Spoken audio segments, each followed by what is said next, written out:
So we are at 4 past the hour. I would propose we go ahead and formally start, and we'll have some more people still joining us as we get going. But thank you everyone for being here.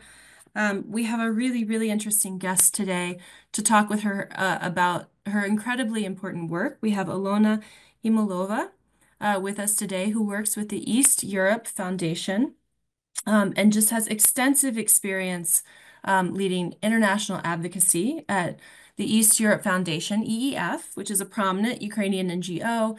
They're engaged in a broad range of activities that includes parliamentary diplomacy, capacity building for civil society organizations, promoting transparency and digitalization, fostering economic development, and implementing humanitarian efforts in response to the war, all of which obviously are so critical for rebuilding Ukraine at this moment. And Ilona is also a secretary of the Economic Security Council of Ukraine, which is aimed at strengthening sanctions policies and elaborating comprehensive security strategies.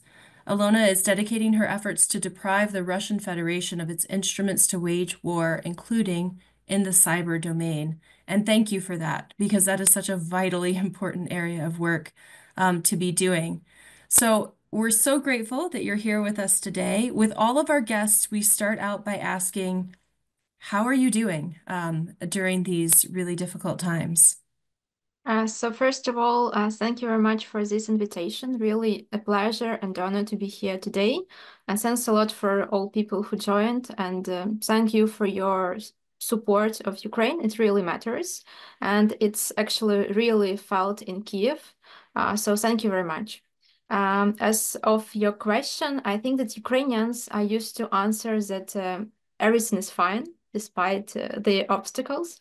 But I will try to say that maybe not everything is fine, frankly speaking, because like I'm international lawyer, and for me it's not normal that when even when we are talking, some human rights violations are taking place, some war crimes are still taking place. So it's really very hard to understand that we cannot stop them for already like 3 years almost if we're talking about the full-scale invasion, and like 10 years if we're talking about the beginning of the aggression. So I think that like the world is very used to use the term new normality, and I really don't want to become this a new normality. So I'm not telling you that I'm feeling fine. So we're feeling motivated here. We are ready to promote democracy and better future for Ukraine. But of course, we are not very much fine. I think that's a really important message, and I appreciate the honesty in that because that's also kind of a very American trait to just sort of say everything's fine, even when the world's on fire. So um, I really appreciate the directness of that answer. The other question we always follow up with related to this, so you're saying you're motivated, people in Ukraine are motivated to fight for democracy, to fight for Ukraine. What does Ukrainian victory look like for you? Once again, first of all, I would like to say that um, for me, frankly speaking, the victory already happened in 2022, when despite everything, we managed to survive. We still have our statehood.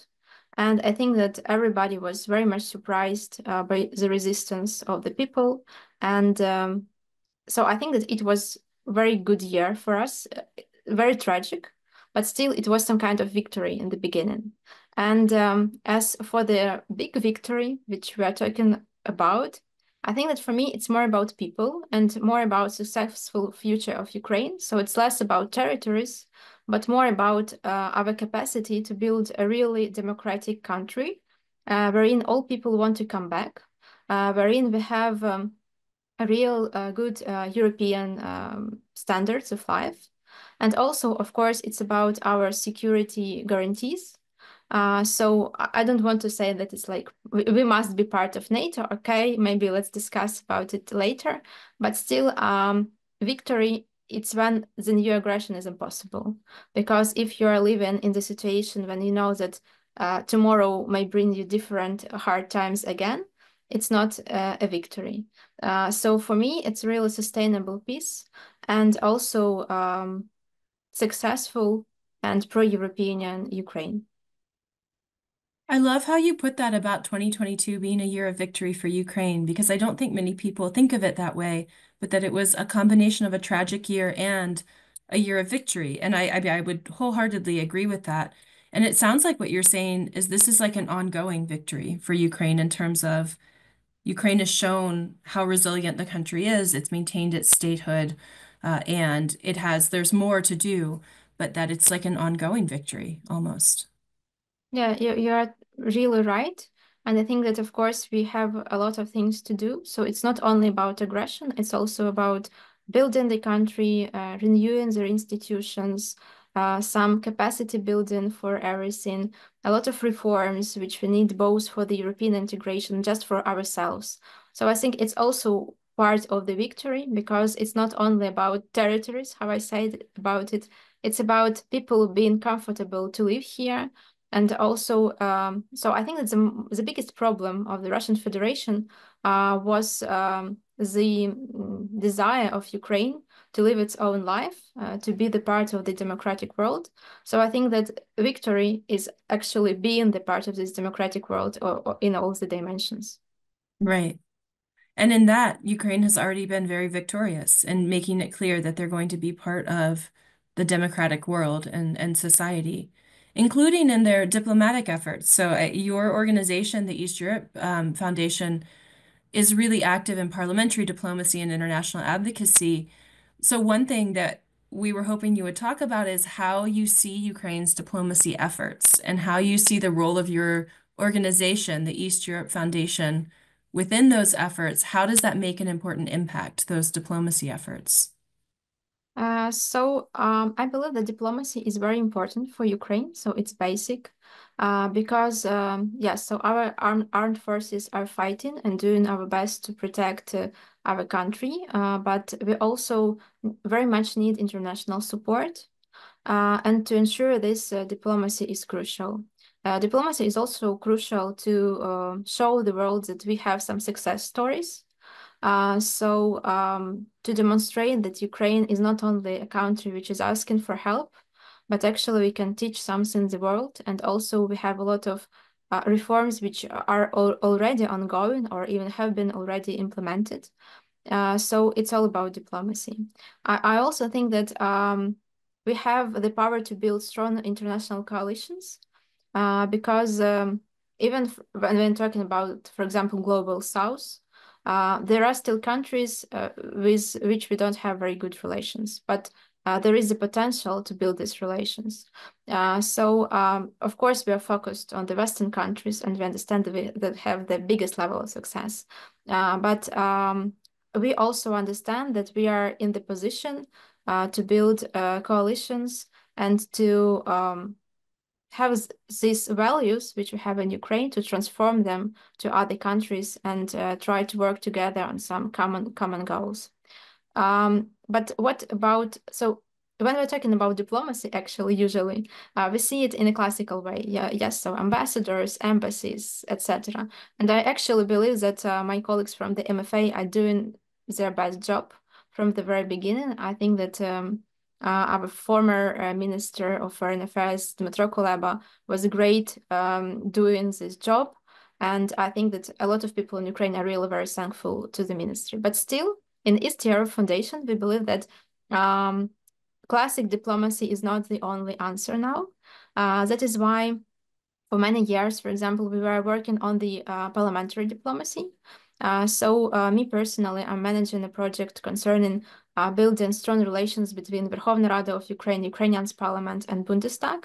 And we have a lot of other such programs because we believe that MPs usually represent the whole people of Ukraine, and they are the voice of the people. So they need to be reinforced and also represent Ukrainian state abroad. We also saw a lot of success stories when our members of parliament managed to build some personal relations with the other members of parliaments, even with very surprising countries. And it really helped Ukraine. It's also very important because parliamentary assemblies in different levels also matter. And what we also think it's about civil society diplomacy or advocacy, because from the very beginning of the full-scale invasion, actually the NGOs sometimes did even more in the international arena than the government did, just because we had more resources, more openness, more possibility to say something which the government can't say. So what we are also doing, we are trying to build this advocacy of civil society to reinforce and to scale the voice of Ukrainian civil society abroad. And of course, to build a little bit a one voice policy. Sometimes it's very hard because like civil society, government, parliament sometimes have different visions on something, but I think that we were quite successful to have some common notions and to demonstrate them to the world when it comes to fighting with the Russian aggression, for example. So yeah, we are doing a lot of different things, and I believe that they are very much important both for the victory and just for general success of Ukraine. There's so many questions I want to ask you based on what you just said, because this work is so interesting. And I wanted to go back for a minute to what you were saying about parliamentary diplomacy, because I think that's not something people hear about as much.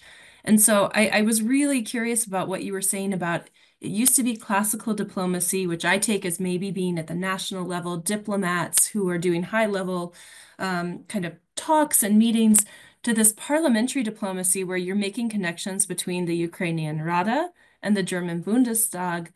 Could you tell us more about how that works? Is this individual legislators talking to each other and giving each other sort of advice about how to, I don't even know how to pass legislation, how to design legislation, maybe how to conduct diplomacy? Like, what do they work together on when they have these parliamentary connections? Before the full-scale invasion, frankly speaking, it was more how you described it. So especially concerning the European integration. So German MPs helped with their experience concerning this, with the expertise on the EU standards, on the acquis communautaire. So I think it was more like professional dialogue between the MPs. But after the full-scale invasion, we have different levels. So we have for example, we are just helping to establish general parliamentary dialogue wherein different MPs from different parties are involved. And it's more about personal connections, of course, and sometimes they come together with very different initiatives. Some of them are very much political. So, for example, when we have closed door meetings and discussions, so the usual topics are sanctions, support for the armed forces of Ukraine, etc. So of course we have some priorities. On the other hand, we are also still trying to build some professional dialogue, and this dialogue is usually at the level of parliamentary committees. Not only between the members of the parliament, but between their staff members and advisors, because like these people are usually the people who are doing the real work. I don't know, I don't want to underestimate the level of force of the MPs, but when we're talking about the daily work, very quick decisions, exchange of experience, some capacity building. So this dialogue at the level of staffers is quite important. And it also helps to develop the capacity building of the Verkhovna Rada. Because frankly speaking, we also always had the problem with the parliamentary committees because they were understaffed, but they had a lot of work to do. And now the problem is even bigger. So they need to somehow teach themselves to work more effectively to achieve all the results. And as we gain the status of the candidacy to the European Union, the work is even bigger, harder.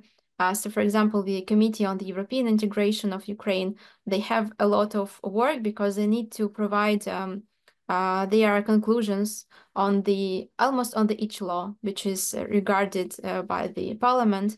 And of course, it's very hard. So they need both advice, experience, and in this case, actually, such dialogue helps very much. But it also helps just to promote the interests of Ukraine because sometimes when you have such discussions, people from other countries, like in this case from Germany, they can ask some unexpected questions and just to have the direct answers. So it's also very important. So it helps from a diplomatic side and also a practical side. So they get practical knowledge about on maybe on both sides, but maybe on the Ukrainian side that's understaffed, they get practical suggestions about how to work more effectively, but there's also a diplomatic aspect to it. Is this pretty common across Europe with the EU structure, this kind of parliamentary diplomacy, or is this unique to Ukraine? I think it's common for Europe because we have some parliamentary assemblies and at the European level. So the most common is, of course, the Parliamentary Assembly of the Council of Europe. Right. And there are a lot of quite good decisions for Ukraine were taken throughout these years. And I think that just preparation of all these resolutions, it's also some kind of diplomatic work because a lot of very high-level decisions were taken both for, I don't know, even for establishment of some new institutions, new commissions, which worked ad hoc sometimes just for recognition of such some situations and the violations of the international law. So I think that these assemblies also help very much. So some skeptics say that their decisions are not obligatory for the states, so they are declarative, but still they demonstrate the political position of Europe. And it's very important. And another thing is that the European Court of Human Rights sometimes uses documents in its decisions as an evidence or as a document which demonstrates a legal position. So I think that it gives these documents the legal importance as well. It sounds like it's just another example of how Ukraine is really very European in how it operates and how it interacts with other countries in Europe. That they are doing what is a pretty standard parliamentary diplomacy now, and that happens in EU countries all the time. Does the parliamentary diplomacy, does it happen on a partisan basis? Is it sort of politicians from the right or left connecting with other people on those sides, or is it broader than that? Is it more across the board? I think it's broader. At least we are doing our best to involve all democratic parties in this process. So, of course, like before the full-scale invasion, there were some pro-Russian people, which we usually did not include. So, if we're talking about some European parliaments, there are people who are also pro-Russian now, so they are not willing to cooperate. But generally, different people from different parties are involved. And for Ukraine, it's also very interesting because when we have these meetings, so we usually bring people both from the opposition and from the majority, and they have very different vision in many aspects.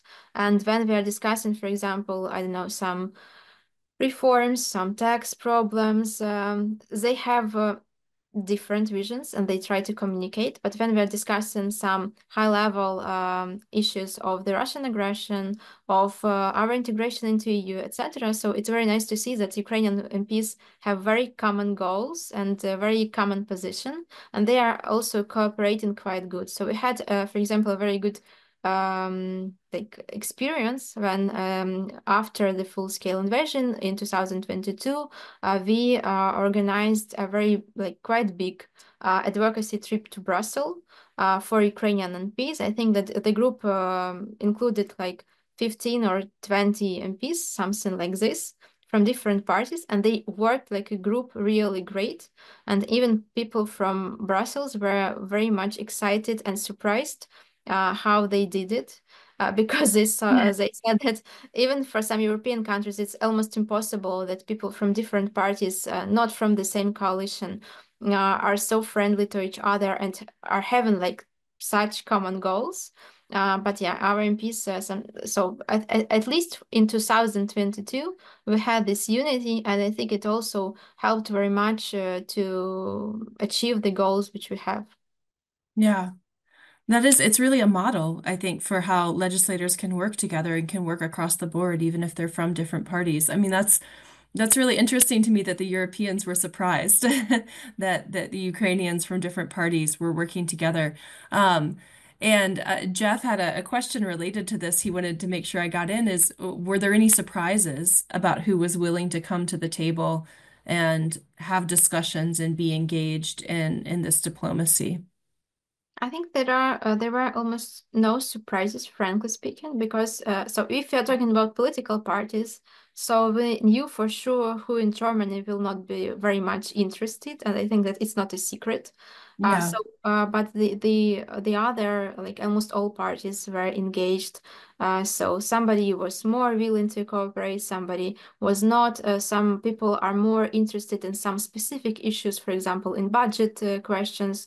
Some are ready to discuss some more political issues. So of course it depends, but generally people are very friendly and willing to cooperate. From Ukrainian side, I think that like people are very open to cooperation. They understand that it's now the part of their job to promote the interests of Ukraine abroad.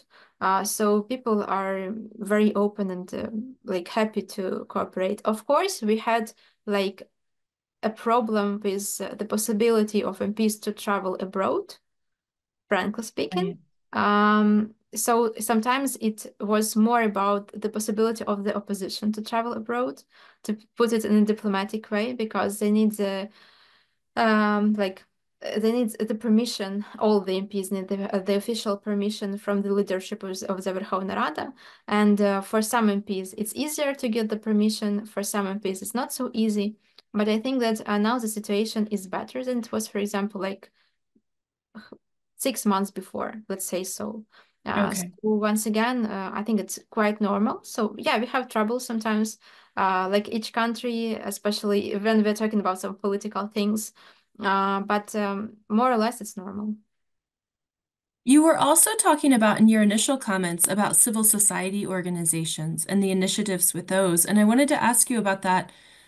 What is the role of civil society organizations right now going into the third year of the war? How is their work changing right now, and how can they be supported? So that's one thing in particular we always try to get at in this format with our audience that we have is how can civil society organizations be better supported in Ukraine?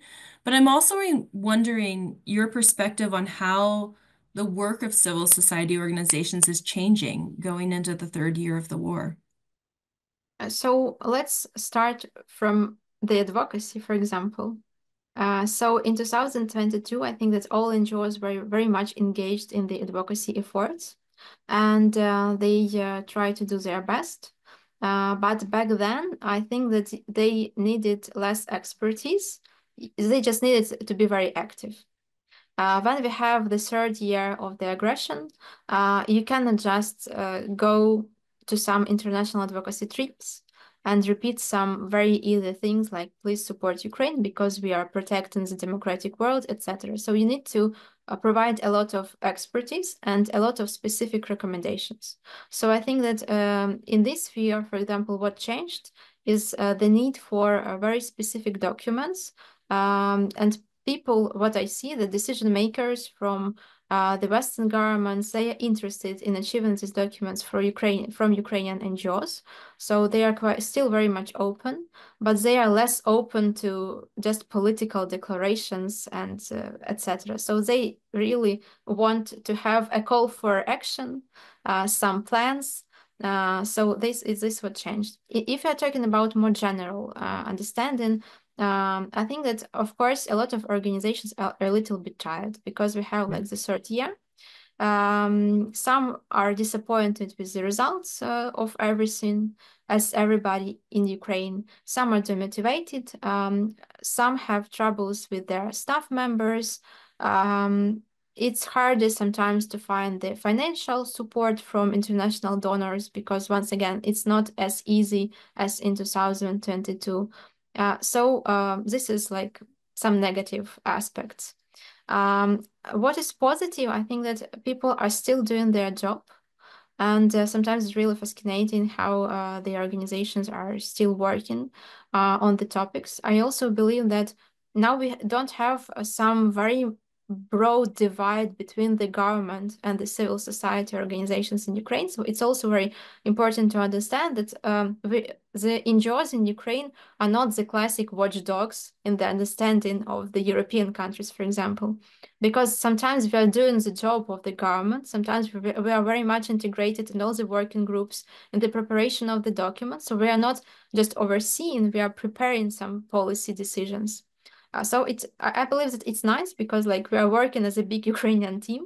But on the other hand, so of course it brings some problems with control, oversight, post-legislative scrutiny. So it's harder to be engaged in this process if you were dealing with the document from the very beginning. And maybe just the last short comment about the support. I think that Ukrainian civil society organization need very different support. It depends once again on the sphere in which they are working, on the scale of their work, the scope of their work, the place wherein they're situated. Because usually we are also discussing Ukrainian NGOs which are like Kiev based. There is this like Kiev bubble of NGOs who are usual suspects to be represented in all events, and it's very good because they're really great organizations. But still, there are small NGOs which are working at the regional or even local society level, and they shall not be underestimated. And I think that they need a lot of support with institutional development, with just even sometimes financial support for their projects. They don't know how to work with the international donors, but still, I think they are the organizations who are actually helping the local people. And they also very much helped Ukraine to maintain its activities throughout these 3 years. So it's also very important to keep in mind that they have different civil society organizations with different needs and different level of development. It does seem uniquely Ukrainian how the NGOs are working so closely with the government, and the government can provide them with data so that they can tailor their activities to what people need and that they can actually help inform policy. I mean, is that part of the reason that Ukraine has been so resilient because the NGOs have such a close working relationship with the government? I think yes, it's one of the reasons. I also think that the funny story here is that Ukrainian NGOs are always not happy with the level of the engagement with the government, and Oh, we want interesting. government to be more and more open.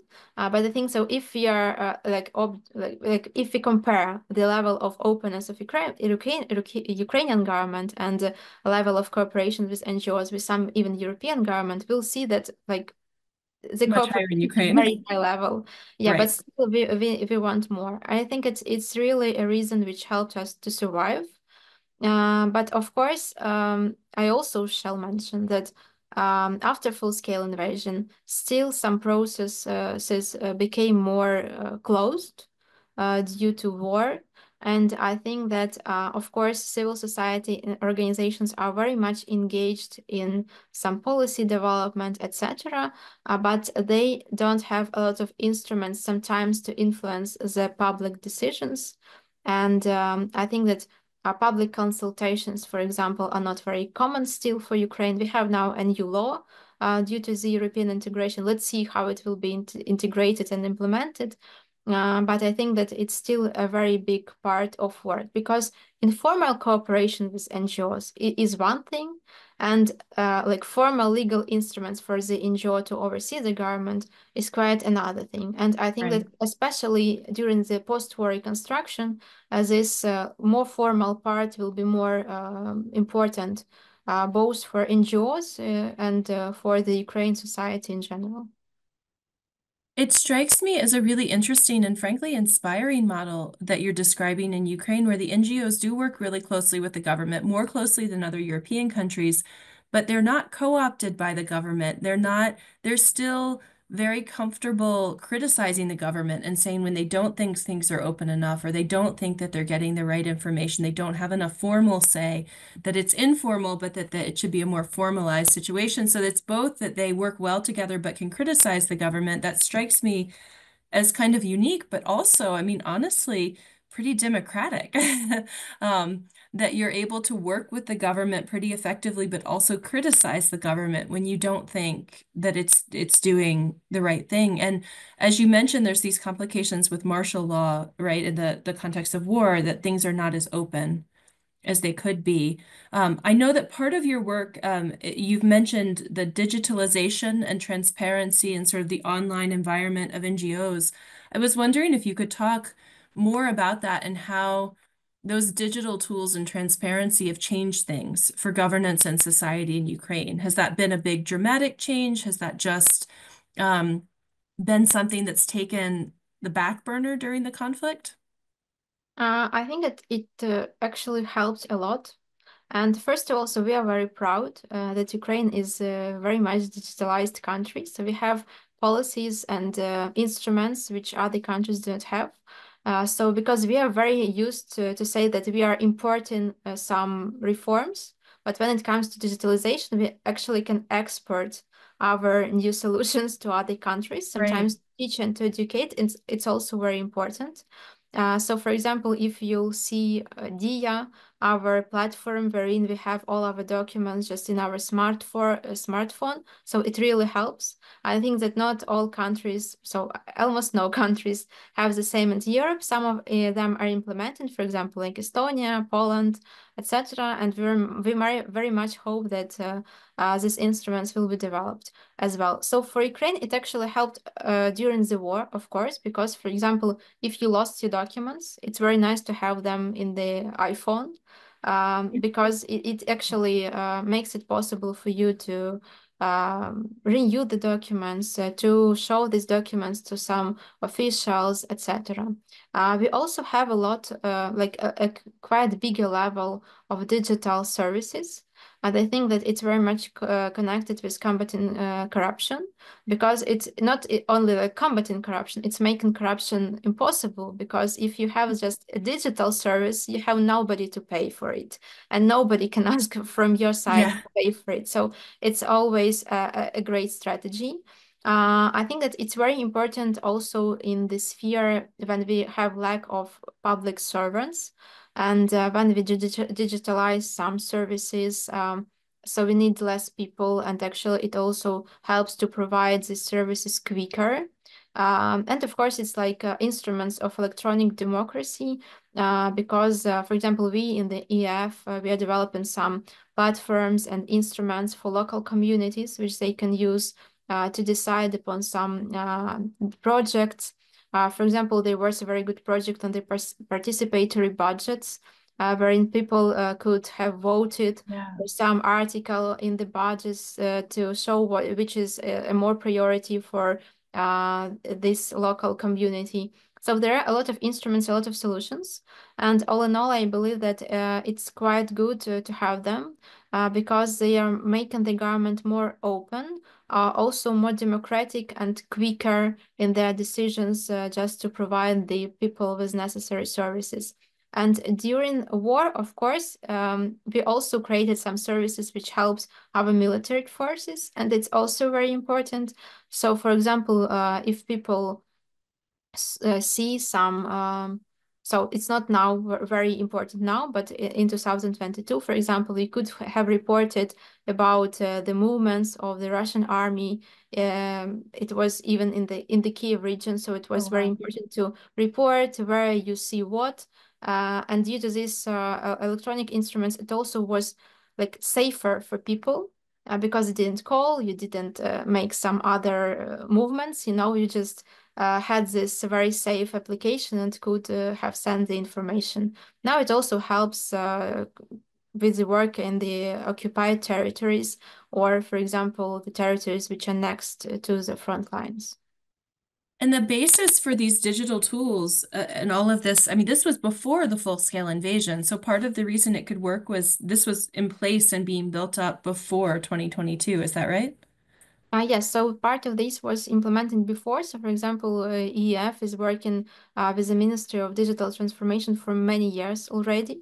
And before the full-scale invasion, we've already implemented a lot of services. So DIA, for example, already existed. Yes, throughout this 3 year, Right. we added a lot of new documents, services, and possibilities to the platform, but still it was, and people had the platform in their smartphones, so they also knew about it. It was also very important because they actually were used to this platform. But what is very good and very encouraging is that during the full-scale invasion, actually, we've implemented a lot of new reforms in the digitalization sphere. A lot of new services were created, And it really shows that we're developing even when we have war ongoing. So it's just good to know. And also, I think it's very good experience to provide to other countries that even during the crisis, you can develop these digital tools and they actually help. Yeah. Well, and I think it goes back to what you were saying about 2022 being a year of victory for Ukraine in a lot of ways. I mean, what I think is remarkable and that people don't realize is that Ukraine set itself up so well to be resilient from what it did between 2014 and when 2022 happened, and that there were all these reforms happening and the digitization of services, um, and things like the participatory budgeting that you talked about. I don't know if people realize that because um, that's not so common in the US. Not all of our audiences in the US, but many of them are. That you could, so I mean, to my understanding, there were things that people would go on these websites, right, and vote about how the local money was spent with the Yes. participatory budgeting. Yes, yes, totally. Yeah, So, and it was so you felt that you're actually influencing the budget, your taxes, because it's yeah. quite good to know that they're used in the way you want them to be used. Right. The most analogous thing we have here in the US would be people can put things on the ballot to like, would do you want to fund this one project or something else? But even that's not as direct as what you're talking about, because this participatory budgeting is like, should we spend this money on these really specific projects? I mean, that's pretty remarkable as far as direct democracy happening at the local level.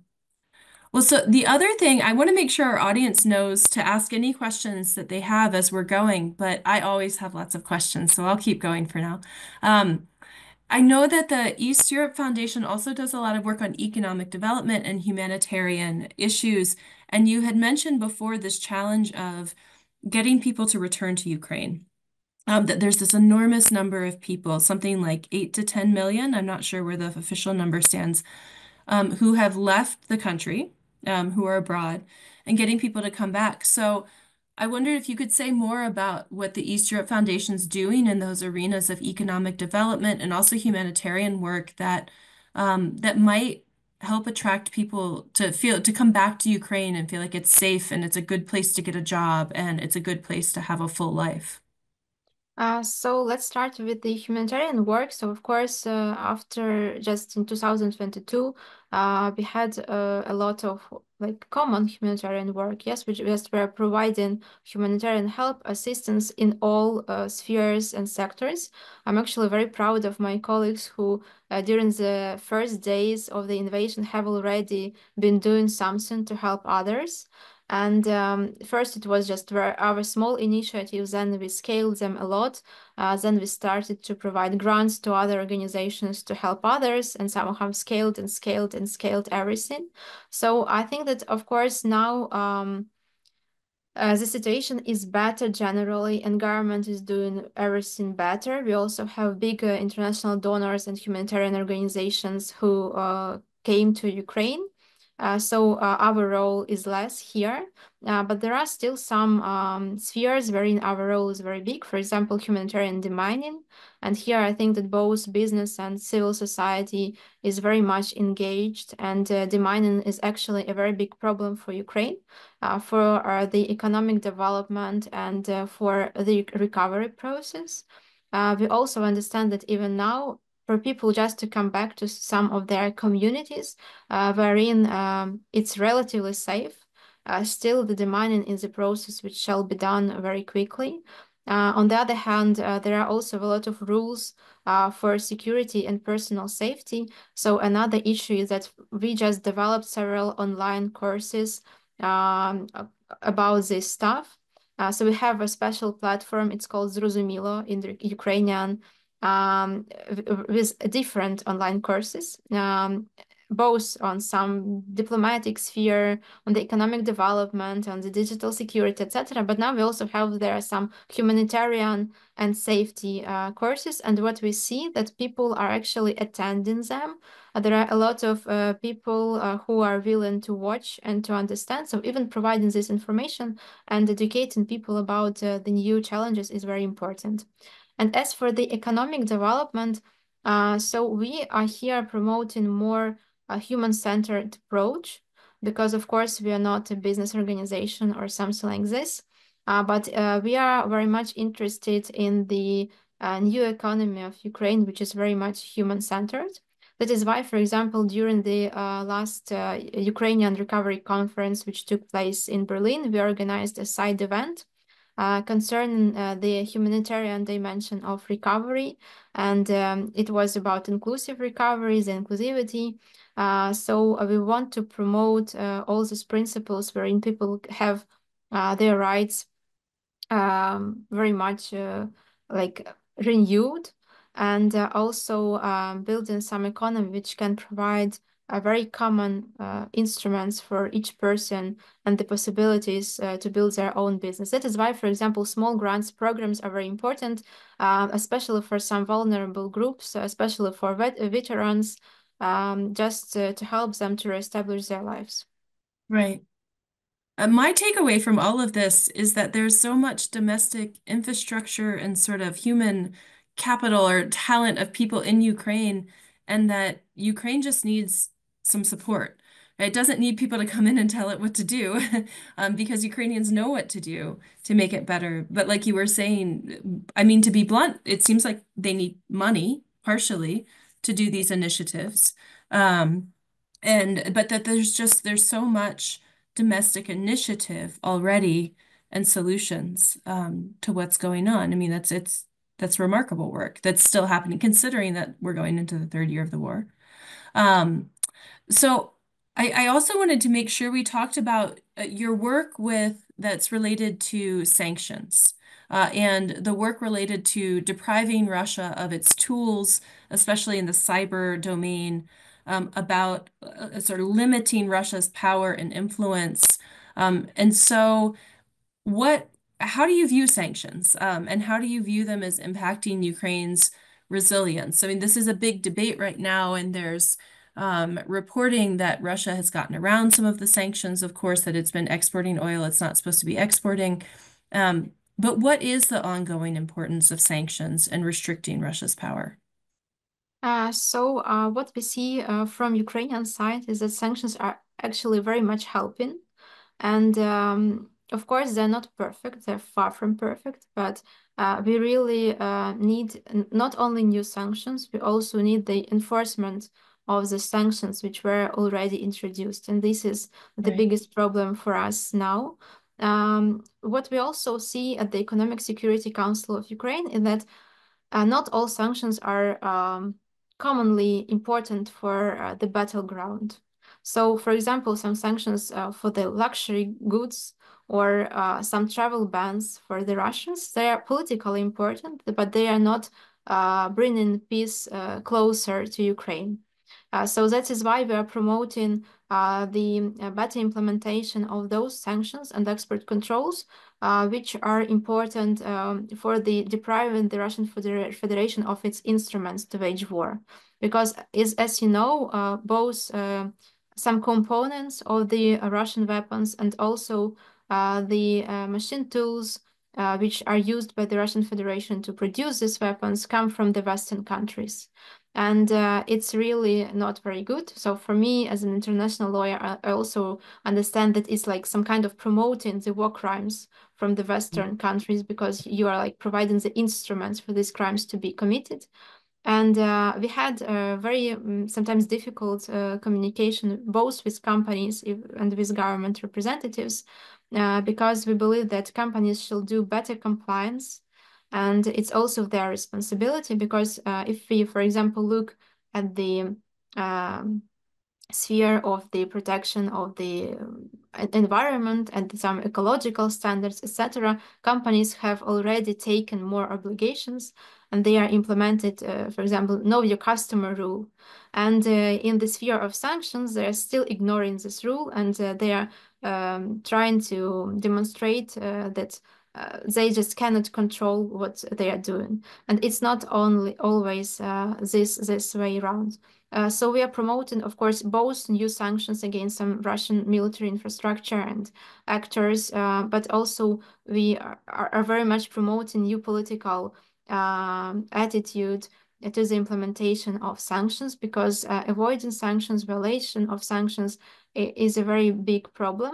And another big problem is that sanctions sometimes are not very good coordinated between different actors. For example, Ukrainian sanctions lists are not always coordinated with the US sanctions lists, as the US sanctions lists are not always in line with the EU sanctions list, and it gives these actors the possibility to avoid sanctions, because you can build some schemes wherein you can make some transactions, and it's actually very important for us to stop it.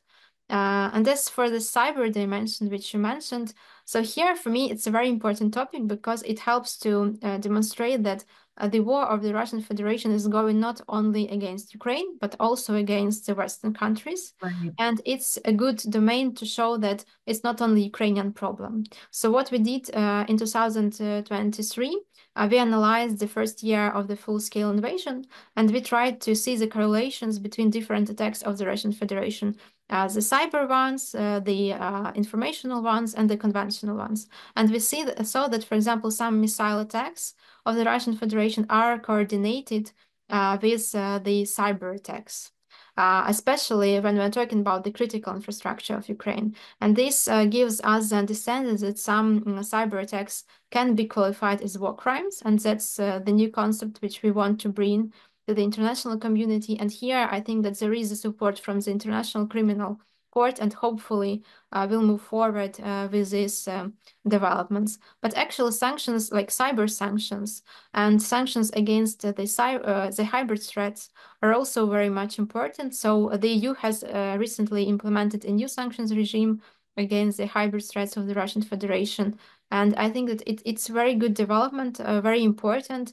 And it's also a sphere wherein Ukraine can provide a lot of our experience to the world. And actually, I think that here building coalitions is very important.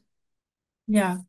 Well, in all of this, what I'm hearing is that international cooperation against Russia is really critical. So things like sanctions and the cyber attacks, the international tribunal, and war crimes trials, that this can't be one country going it alone, that it has to be the United Nations, the EU, it has to be coalitions of countries working together, because otherwise Russia can find ways around the attempts to limit its influence.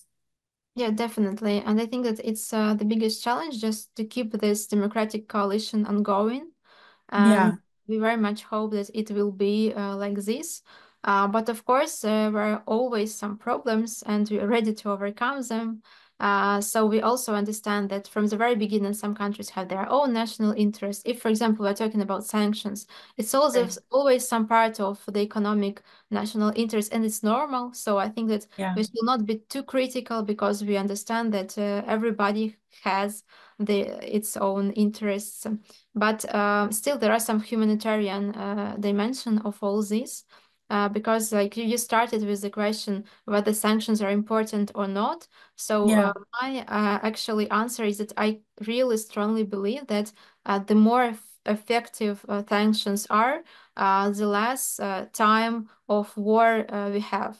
So the closer peace is to Ukraine.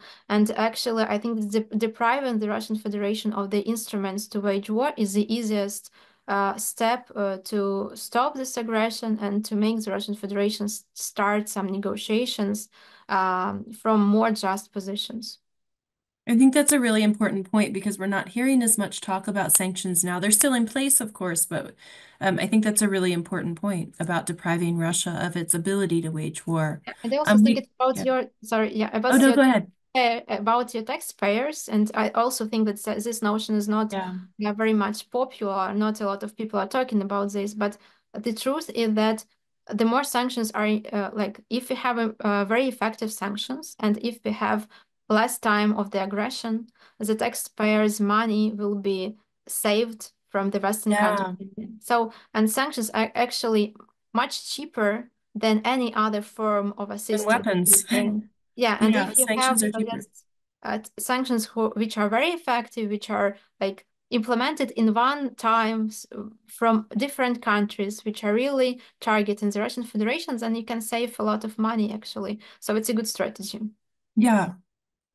We have some questions from our audience. We have one from Pavel Bachovsky who's saying, given the need for money, has there been any initiative to implement microfinancing in Ukraine? And it may be that Olga Nikolska, with her work with Isar Yednanya, would know about this too. But do you know of any initiatives for microfinancing? So I know that they are implementing, actually, they are being implemented. They were implemented even before the full-scale invasion. They are still being implemented now. But my comment here is that it's a good instrument, but it cannot settle all the problems. So we shall understand that. So sometimes people see it like a magic tool, which can reshape, for example, the development of some hromadas at least.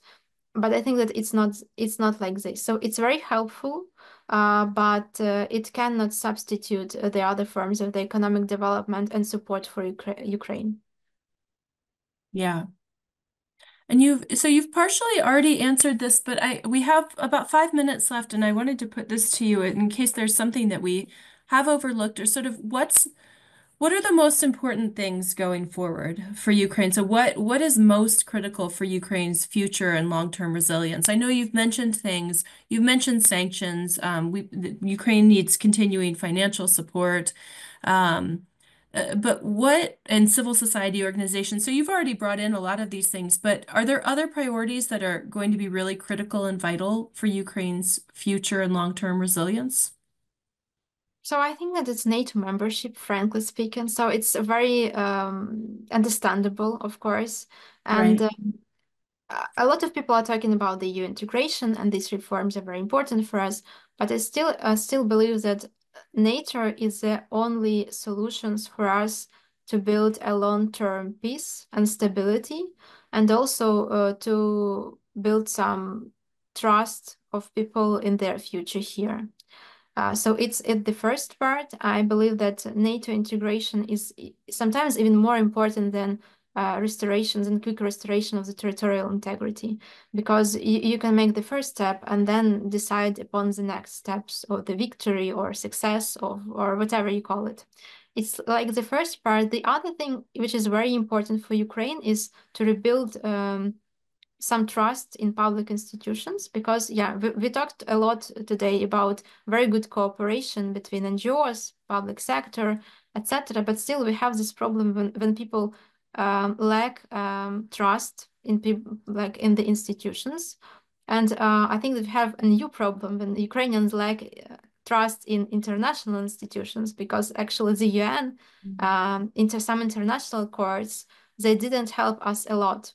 And people are, so for me it's very sad, because I'm international lawyer. I love international law very much, and people here sometimes trust less and less in international law and in the legal instruments, because they don't believe that they are actually protecting us. So I think that this thing, and the last but not least, it's also reforming of the international infrastructure, not only security infrastructure, but generally building some more understandable world order with checks and balances, because now we have a lot of very good international law concepts, but we don't have the instruments to implement them, and also we don't have instruments to stop the aggression, for example.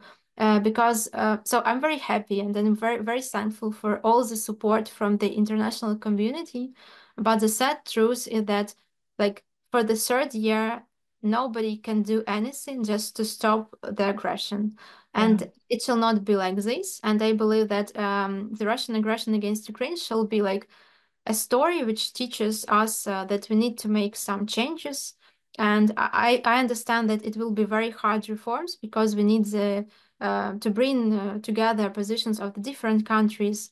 I understand that China, the US, the EU, Global South in general, we have very different positions. But I think that the humanity in general is still very much interested in global peace. So that is why it also can be a moment wherein we can rebuild the institutions in the global level, and to think more about better implementation of the principles to which we want to adhere. There's just no reason this war should be going into the third year and that the international community should have let this happen. I mean, and I think in a way, what you're saying gives me sort of an optimism about maybe this could be a learning moment. There are times where there are big conflicts and humanitarian tragedies that lead to big changes in the international structure that are positive. Um, but it certainly is a learning lesson for the international community. Are you optimistic that Russia will be held accountable for the war crimes and the genocide going on in Ukraine? So I'm optimistic because, the war crimes don't have the time limits to be prosecuted. So that is why. So Yeah, even if not today, then in 10 years.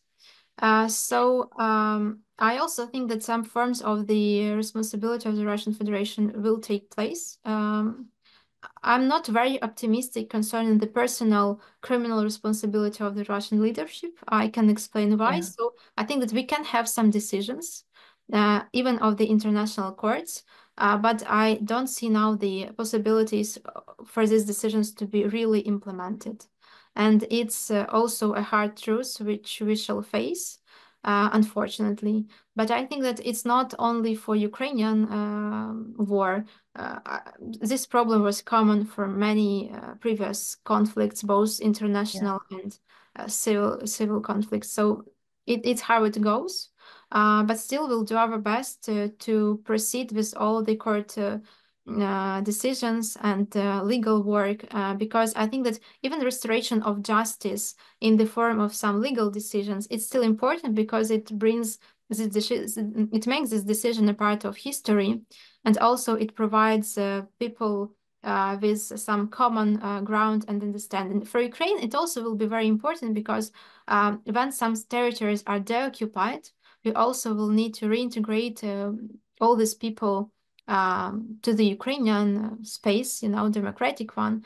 And I think that the Russian propaganda sometimes is working very hard to tell some other stories. And if you have these international global decisions from some global institutions, for example, UN Court of Justice, I mean ICJ, so it will be easier even to explain to people why this position is right. So it will not be only the position of Ukrainian government, it will be the position of the international institutions. So that is why I do still believe in these instruments. I understand that they are not perfect, but still they can help. Right. I've heard some Ukrainians refer to the genocide that's happening as in the war as one of the best documented wars, in the sense of like there are lots of people collecting data and testimonies and videos and pictures of everything that's happened. And so what you're saying about there's no time limit on war crimes, if that's true, if we have this documentation, there is a reason to think that at some point this would get prosecuted, that this would people would be held accountable, hopefully, at that level. We have just a few more minutes because we're right at the top of the hour. If our audience has any more questions that they'd like to pose directly, Amy Kozak has said, thank you all yet again for these important conversations. And I agree. I mean, Ilona, truly, this does give me hope and optimism that there are people like you thinking and working very concretely on how we rebuild Ukraine and how to make things improve things and make things better in what is still a very, very hard situation and an ongoing war because the war hasn't actually ended yet, either. I also want to make sure that Jeffrey and Olga, if you have any final comments or questions, that you have a chance to jump in as well. I just maybe ask if you want to summarize. Many of us in Ukraine and in the West or anywhere that we are still want to find ways that we can support initiatives, both through our financing and our fundraising campaign, but also through how we talk to our representatives, how we engage politically, how we engage internationally. And so, if there's anything you want to leave us with, a call to action, as you put it, right? I would love to hear it. So thank you so much. And by the way, thank you for your answers. They've been brilliant and just really, really, really straightforward. So I really appreciate it. Thanks. Thank you. So my first answer is just keep going with what you are doing. So even such talks, they are very important, especially during like not the first, not the second year of the aggression, because from the very beginning, we were like the topic of Ukraine was very popular, and it was very easy to communicate and to show the world that something is going on. Of course, now it's not that way because there are new topics, there are new events, and also people are getting tired. So it's very important just to talk about it both with your Western friends, with the governments, to still demonstrate that this topic is important for the community and for the society, because I believe that governments are often oriented on what voters believe in. So it's important to keep this topic important and clear. And I think that the other thing is also exchanging experience and bringing new expertise to Ukraine in different dimensions, both for post-recovery construction, and I know that a lot of very good educational projects are taking place. There are some people, some experts who are ready to make their in-kind contribution in some recovery projects. So it's all very, very important because I think that we'll have a lot of work to do even after the war, even more than now. So it's important that people just when the war is over, it's important not to forget also about the post-war reconstruction, because actually the successful post-war reconstruction is also a part of the victory, because we need a success project here to demonstrate that Russia has not achieved its goals. We do have one final question if you're willing to answer it. Marta Schiffer is asking, Putin announced a new world order is coming after the US election. Any comment on that?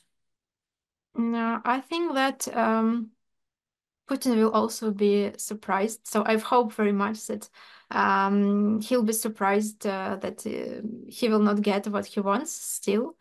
I'm not very pessimistic about the American elections, frankly speaking, because like it's of course not the question for Ukrainians because it's a US president and everybody has his or her own political views. But for us, so I'm working on the sanctions policy. I remember how Trump administration actually implemented a lot of new sanctions against the Russian Federation, and they were even better than the previous Obama administration. So he also provided us with some weapons which were not provided to us before. So we have some success stories of cooperation. I also think that the US in general is a good friend of Ukraine and also a country which promotes international order in the world. So I don't think that it can be changed due to political changes, events, or leaders. So I'm quite optimistic with this, and I also believe that Putin has already lost this war because he didn't get what he wanted. Once again, Ukraine is still an independent country. We know what we want. We are pro-democratic. People, despite the war, do not support any kinds of cooperation with the Russian Federation. So I think that no. And even yesterday, when he gave these remarks, he also mentioned that he believes that Ukraine is an independent country. And it was a new remark from his side, because before that, he was talking quite different things. So I think that American elections actually also make him like trying to make some proposals from his side and to look better, just maybe to start some conversation. So let's see. You don't know how much hope and optimism those your remarks give me, honestly. I mean that yeah. I remember the news story about Zelensky met with Trump before the election happened. And Zelensky said, I've never heard Trump say he's going to cut support, but he also said Trump says a lot of things. He sort of said it in this kind of ambiguous way that seemed very Zelensky to me, that he said, well, Trump says a lot of things, and you could interpret that differently. But it's sort of like Putin says a lot of things. And so I think the fact that he acknowledged Ukraine as an independent country and that he's trying to sort of just like feel out what the situation is and put proposals out there, it sort of says a lot of things. So yeah. Well, we are 8 minutes past the hour. Um, and I think, we do have some comments. Marta Schiffer says, agreed regarding the optimism. Thank you. Colleen Wheeler says, thank you. Thank you for your hopeful analysis. I think it really means a lot to people, the words that you're saying and what you're doing. There's a hand up as well. Let me see who it is. Barbara Leopold. Um, And I can, we can allow to talk. That's there. I think, Barbara, you can unmute yourself. We don't always do that with audience members, but I think it makes sense here at the end. Are you able to unmute yourself? Yes, the hand was an error, but a thank you to everybody. Yeah, so a thank you, both Ilana for what you've said and for the other three of you for doing this every week and keeping us informed. And Olga, a special shout out to you. And Jerry Ferris says as well, thank you for being hopeful. This gives me hope. Because it's been a tough week for a lot of people in the US politics wise. And of course that's separate from you. I mean, I don't want to make it about the US, but I think it means a lot to hear your perspective on this. I want to, as we close, I want to give my personal thanks to Ilona. When I reached out to her to ask her if she'd participate, she was just like, I literally sent the email and almost had a response. So I want to say my personal thank you for being so available and so willing and so articulate. It's very nice. And So thank you all so much. again. Thank you for supporting Ukraine, and thanks to all participants who dedicated their time just to be here and to listen. So it also really encourages and it demonstrates that we have the support. So thank you very much. Thank you.